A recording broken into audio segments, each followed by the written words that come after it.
morning.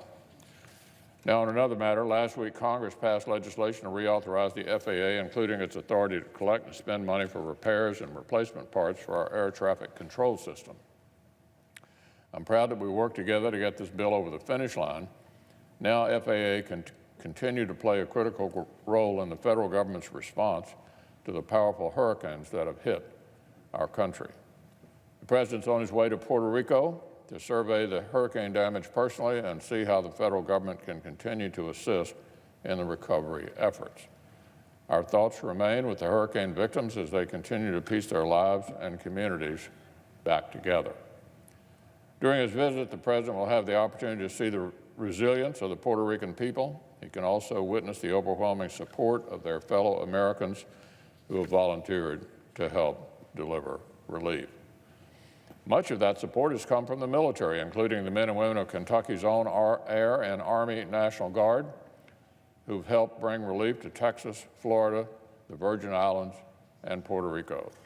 Just last week, the 101st Airborne Combat Aviation Brigade deployed from Fort Campbell in my home state to help support relief efforts in Puerto Rico.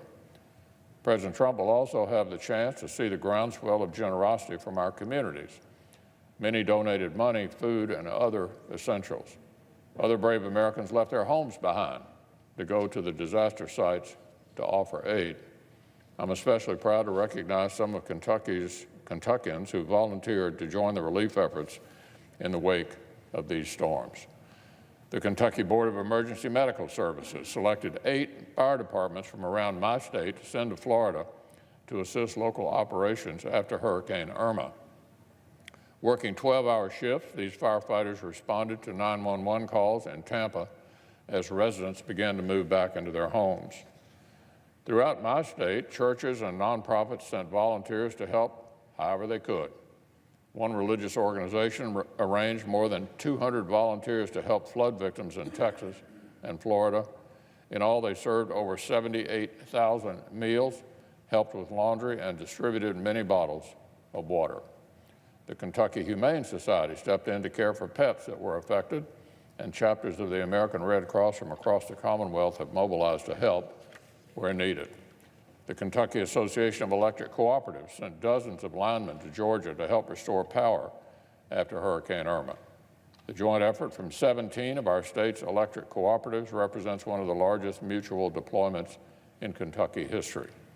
These Kentuckians, along with so many more, have generously given their time and labor to help their fellow Americans during this time of suffering. And they aren't alone. Compassionate men and women from around the country have joined the cause to help ease the pain of the victims. Along with my colleagues in the Senate, I'm committed to continuing to do our part to support relief efforts with FEMA, the Department of Defense, and the rest of the administration. We will soon receive a supplemental funding request from the administration, and when we do, I expect Congress will act quickly to ensure that the men and women provided critical support in Puerto Rico and the U.S. Virgin Islands have the resources they need.